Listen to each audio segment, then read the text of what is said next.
should also push for are the drivers. So what are the one of the driver is the incentive.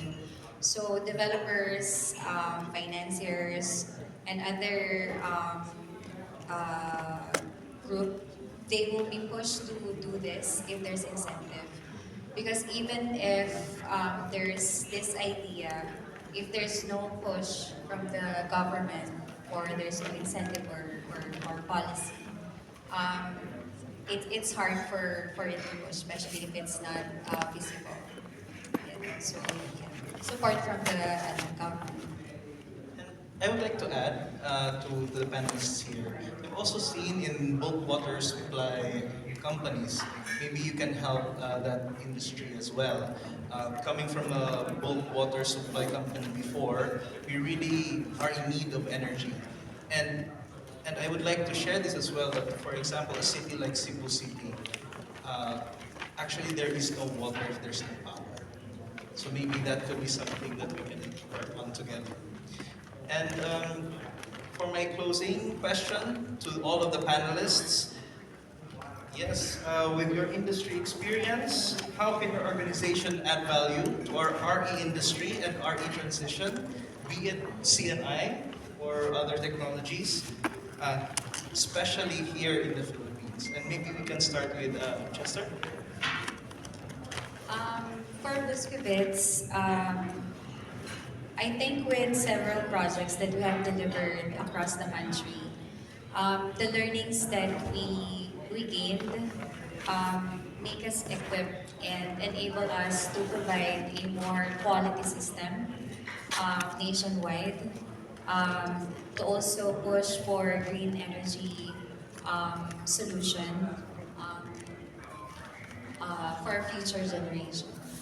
So I think, yeah. Thank you, Chester. Come on. Thank you. From a positive side, a lot of granting is we add on, we added the capex. In front of capex, we look after the project. But a lot of people forget that, let's say choose not a doctor developer to fund it yourself, they have to do that, and then they forget about it. Maintenance, sometimes people think you install solar, there's no maintenance involved, but there's a lot of maintenance. There's daily monitoring, daily issues that are picking up. And also the replacement of equipment, that's a whole admin section on its own. So from a developer point of view, yes, we do provide funding, we do installation, but we also ensure that installation is the highest quality, so that that asset will outperform in 20 years. So that the maintenance is not on the client, because the client's going to struggle finding the expertise. We have it. We look after maintenance, we look to ensure that we can bring the best for the client with what we give. And with that added, people forget the maintenance section is normally we make and break the product. Because if you check they break the section, but when you have a developer that is after that installation, the quality is much better. And then with the added maintenance, you're all 100% sure your product is going to last like 20 years. And that is where value is totally matter compared to.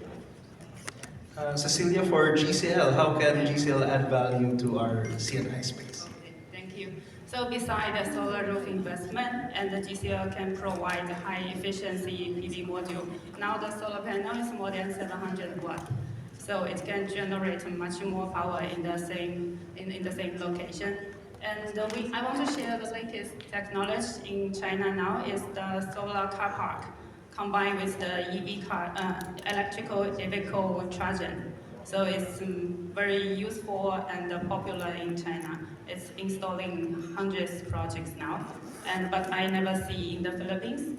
So maybe some of my friends that you can develop in the future for the solar car park combined with EV charger station. Okay, thank you. Yeah. So for our Solar Pacific, we not only provide quality CNI projects to our stakeholders and all our off-takers, no, but we also make sure that these projects that we're developing for them will perform on its project lifetime and maybe exceed its committed timeline. So with our emerging market, with what GCL is to offer, moving forward with the Philippine market, I think there's a high market demand later on with the CNI business and giving that 700 watt module. It's something that we should be looking forward to with the current market, and it's a competition in the CNI market. Providing that amount of power in a limited space is something actually. So for us as a developer point of view, that market is something that we should also look into. Our organization, Solaris, what we have been doing in the past month to promote CNI is to continue the discussion with the regulators. We partner with different organizations like ESEA, PIBA, to organize meetings and discussions with ERC, DOE, so that and push to remove or reduce the barrier to entry. CNI is small market. There's no economy of scale. I am sure every one of us can confirm that. So if the regulator could remove the barriers like very high distribution unit charges, interconnection costs, that will help stimulate this kind of market. So that's what we've been doing in the past and what we plan to continue. Once we remove those barriers to entry, I think that will significantly contribute to the advancement of CNI. And Jack, please, from Mabuhay Energy. Yeah, for Mabuhay Energy, I think our main role is to really empower the CNI customers. And through empowerment, that means giving them more choices and more access to different options, not just in terms of sources, but also in terms of pricing schemes. Because I believe that electricity costs is no longer just another operational line item in your books. It has now become a strategic advantage as well.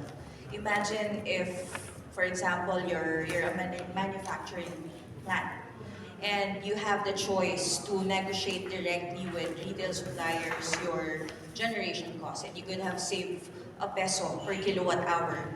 And then your competitor is not aware of these type of programs and they're still captive with their DU, then you could have lowered your costs, you could do better pricing, and then those savings you could use to expand your business and bring more opportunity for more Filipinos.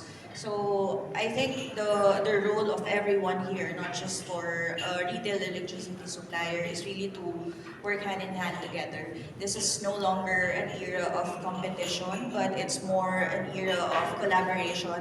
And because of EPIRA, everyone along the whole value chain is now more accountable on their own businesses and their own sectors.